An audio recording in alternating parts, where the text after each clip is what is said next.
ভারত যদি বন্ধুত্ব দেখায় বন্ধুত্ব পাবে, কিন্তু ভারত যদি বাংলাদেশে আধিপত্যবাদ বিস্তার করতে চায়, বাংলাদেশের 18 কোটি জনগণ সেটা রুখে দেবে।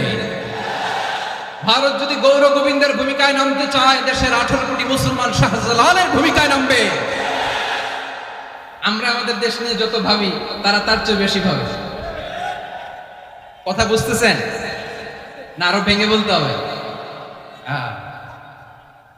আমরা আমাদের দেশ নিয়ে যত উদ্বিগ্ন, এদের আরো টেনশন বেশি।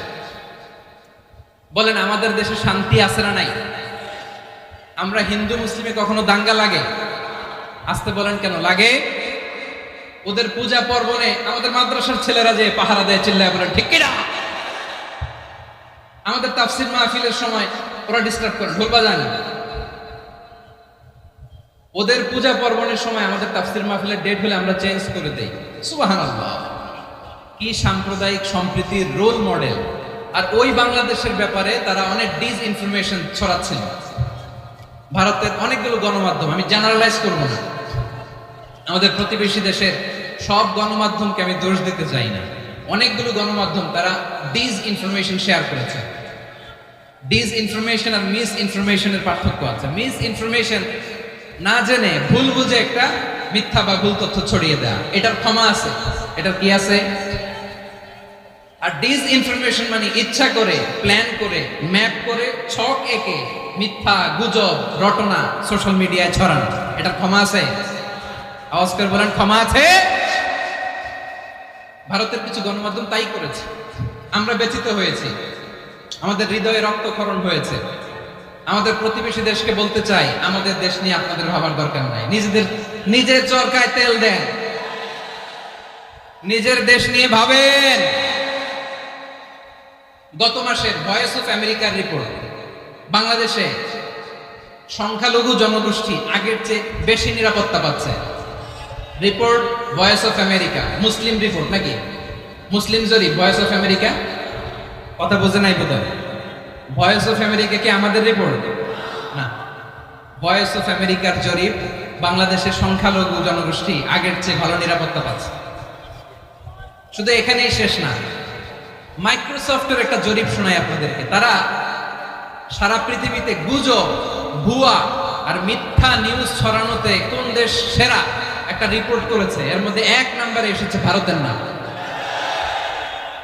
মাইক্রোসফট তো মুসলমানরা চালায় না? কথা বোঝে নাই বোধহয়। প্রতিবেশী দেশকে বলবো, আপনারা নিজের চরকায় তেল দেন, আপনারাও শান্তিতে থাকেন, আমাদেরকেও শান্তিতে থাকতে দেন। সব চেঞ্জ করা যায়, প্রতিবেশী চেঞ্জ করা যায় না। আমাদের ল্যান্ড তাদের ল্যান্ড, পাশাপাশি। আমরা চাই তারাও সুখে থাক, আমরাও সুখে থাকি, ঠিক কিনা? কিন্তু প্রতিবেশী হলে বন্ধুত্বপূর্ণ আচরণ করতে হয়। প্রতিবেশী যদি বন্ধু না হয়ে প্রভু হতে চায়, এরকম দানব প্রতিবেশী কেউ চায় না। ভারত যদি বন্ধুত্ব উপহার দেয়, আমরাও বন্ধুত্ব দিব। কি বলেন? তারা যদি বন্ধু সুলভ আচরণ করে, আমরাও বন্ধুত্ব উপহার দেব। কারণ আমাদের পররাষ্ট্র নীতি হচ্ছে সবার সাথে বন্ধুত্ব, কারোর সাথে বৈরিতা নয়। আলহামদুলিল্লাহ বলেন, কত চমৎকার পলিসি আমাদের। আমরা নির্বিবাদী, আমরা বাংলাদেশিরা শান্তিকামী।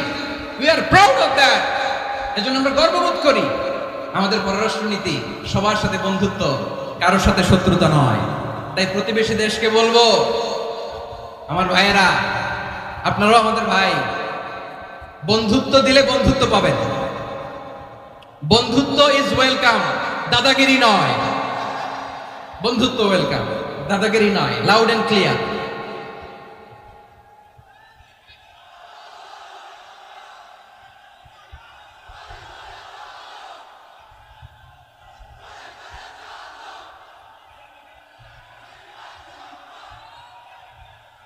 প্রিয় ভাইয়েরা, আমরা বন্ধুত্বে বিশ্বাসী, শত্রুতায় নয়, ঠিক কিনা বলেন? আল্লাহ আমাদেরকে বোঝার তৌফিক দান করুন। তাহলে এই যে তারা বলেছে এদেশে সংখ্যালঘুরা কষ্টে আছে, দুঃখে আছে, এটা কি ঠিক? বলেন, এটা কি ঠিক না? তারা ডিসইনফরমেশন শেয়ার করেছে, এটা ঠিক নয়। আমার প্রতিবেশী বন্ধু রাষ্ট্রকে বলবো, আপনারা এটা করবেন না, এটা করবেন না। আমরা শান্তিতে আছি, আপনারাও শান্তিতে থাকেন, আমাদেরকেও শান্তিতে থাকতে দেন। এই যে চিটাগাংয়ের অ্যাডভোকেট আলিফ হত্যাকাণ্ডে গোটা বাংলাদেশ আমরা ধৈর্যের পরাকাষ্ঠা দেখিয়েছে, চিল্লায় বলেন ঠিক কিনা? আমাদের নেতা আমাদেরকে ডেকেছে, আমরা শান্ত থেকেছি। আমরা শান্ত থাকতে চাই, আমরা ঐক্যবদ্ধ থাকতে চাই। যে কোন ষড়যন্ত্র রুখে দেওয়ার জন্য ঐক্যবদ্ধ প্রচেষ্টার কোনো বিকল্প নাই। তাই আজকের আলোচনার ছোট্ট একটা টপিক আমি শিরোনাম ঠিক করেছি, আমাদের জীবনে, সমাজ জীবনে, ধর্মীয় জীবনে, রাষ্ট্রীয় জীবনে ঐক্যবদ্ধ থাকার গুরুত্ব। এবার আওয়াজ করে পেকুয়ার ভাইয়েরা বলেন, আমরা ঐক্যবদ্ধ জীবনযাপন করতে চাই কি চাই না? আল্লাহ তাআলা সে নির্দেশনাই দিচ্ছেন। আল্লাহ তাআলা ইরশাদ করছেন, ওয়া'তাসিমু বিহাবলিল্লাহি জামিআন ওয়া লা তাফাররাকু ওয়াযকুরু নি'মাতাল্লাহি আলাইকুম إذ كنتم أعداء فألف بين قلوبكم فأصبحتم بنعمته إخوانا وكنتم على شفا حفرة من النار فأنقذكم منها كذلك يبين الله لكم آياته لعلكم আল্লাহু আকবার পড়েন। আল্লাহ বললেন, ও গোলামেরা শোনো, ওয়া'তাসিমু বিহাবলিল্লাহি জামিআ, ও আমার গোলামেরা সবাই মিলে আল্লাহর রশিকে আঁকড়ে ধরো। আল্লাহর রশি হলো ইসলাম, আল্লাহর রশি হলো কোরআন। আল্লাহ বললেন কোরআনকে আঁকড়ে ধরো, ইসলামকে আঁকড়ে ধরো। একা একা আঁকড়ে ধরলে চলবে না, জামিআ সবাই মিলে আঁকড়ে ধরো। এই আদেশটা আমাদের জন্য দান করেছেন কে? আল্লাহ তাআলার নির্দেশ, ওয়া'তাসিমু বিহাবলিল্লাহি জামিআ, সবাই মিলে আল্লাহর রশিকে আঁকড়ে ধরো। হাবলুল্লাহ মানে আল্লাহর রশি। হাবলুল্লাহ মানে কি? রশি। এই হাবলুল্লাহ আল্লাহর রশি বা আল্লাহর রজ্জু দ্বারা উদ্দেশ্য হচ্ছে ইসলাম। আল্লাহর রশি দ্বারা উদ্দেশ্য কি? তাফসীরে অনেক ব্যাখ্যা এসেছে। এরকম পরিস্থিতিতে তাফসীরের সূক্ষ্ম বিষয়গুলো আমরা শোনাতে চাই, কিন্তু পরিবেশ হয়ে ওঠে না। আল্লাহর রজ্জু বা আল্লাহর রশি দ্বারা উদ্দেশ্য হচ্ছে ইসলাম। আল্লাহর রজ্জু বা আল্লাহর রশি দ্বারা উদ্দেশ্য হচ্ছে কোরআন। কারণ কোরআন আমাদেরকে ঐক্যবদ্ধ করে, ইসলাম আমাদেরকে ঐক্যবদ্ধ করে। চিল্লায় বলেন ঠিক কিনা? এজন্য আল্লাহ বললেন, তোমরা আমার রশিকে আঁকড়ে ধরো, বিচ্ছিন্ন হয়ে না। আমার দেয়া নেয়ামতগুলো স্মরণ করো। যখন তোমরা ছিলে শত্রু, তোমাদের মধ্যে হৃদয়ে আমি আল্লাহ ভালোবাসা ঢেলে দিলাম, ফলে তোমরা সবাই ভাই ভাই হয়ে গেলে।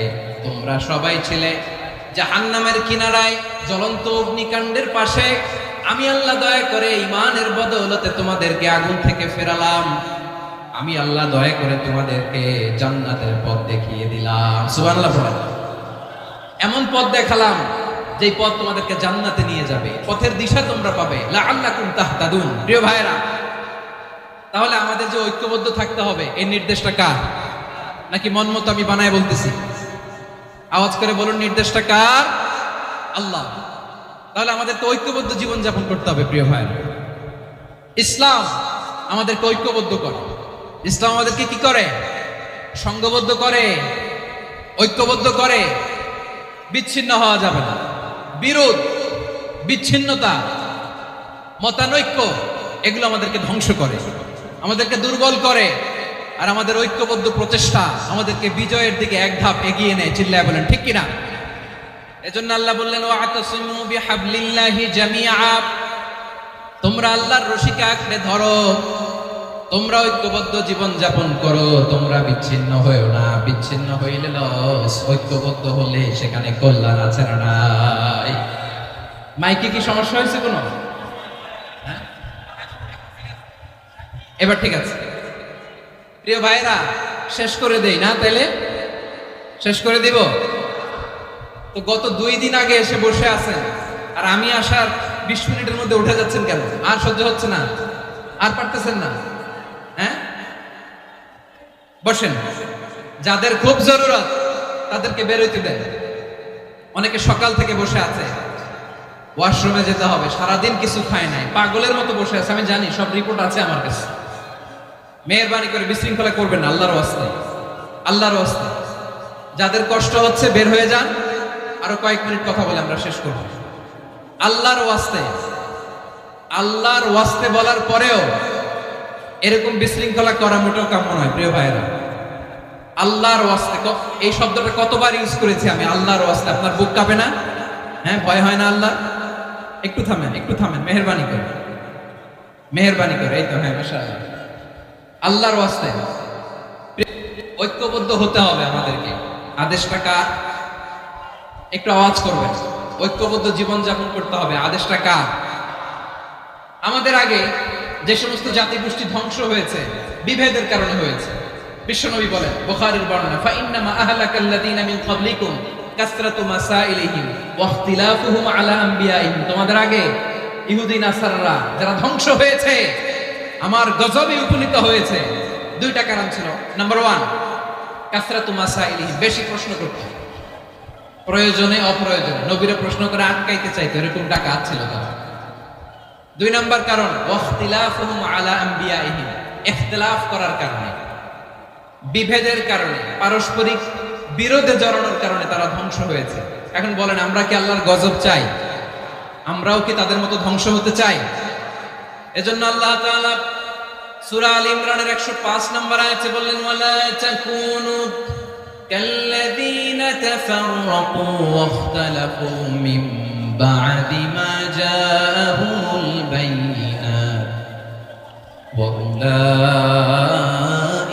লাহুম আযাবুন আযীম। খবরদার, প্রমাণ পাওয়ার পরেও, দলিল নাজিল হওয়ার পরেও যারা বিরোধ করেছে, ইখতিলাফ করেছে, বিচ্ছিন্ন হয়েছে, খবরদার তোমরা তাদের মতো হয় না। যদি তাদের মতো হও তাহলে জেনে রাখো, ওয়া উলাইকা লাহুম আযাবুন আযীম, তাদের জন্য আমি মর্মন্তুদ শাস্তি প্রস্তুত করে রেখেছি। যারা বিচ্ছিন্ন হয়েছে, বিরোধ করেছে, তারা কারা? ইহুদি নাসারা। আয়াতের তাফসীরে কাল্লাযীনা তাফাররাকু ওয়াখতালাফু, যারা বিচ্ছিন্ন হয়েছে, বিরোধ করেছে, তারা কারা?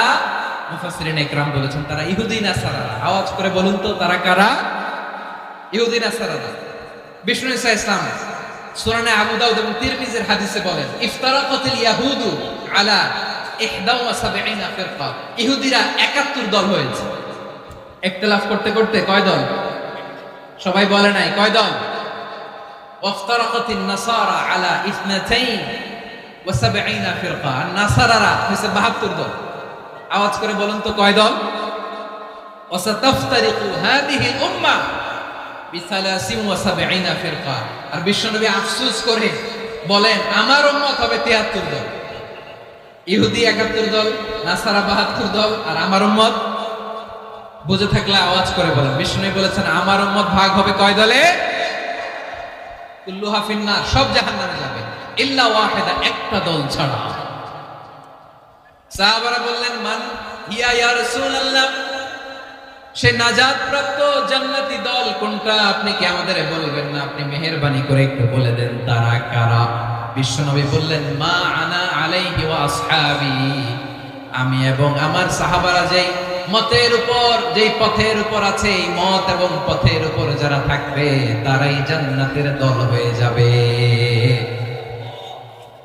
যারা আমার মত, আমার সাহাবীর মত এবং পথকে অনুসরণ করবে তারাই জান্নাতে যাবে। তাহলে প্রিয় ভাইয়েরা, আমরা কি আর ইখতিলাফ করব?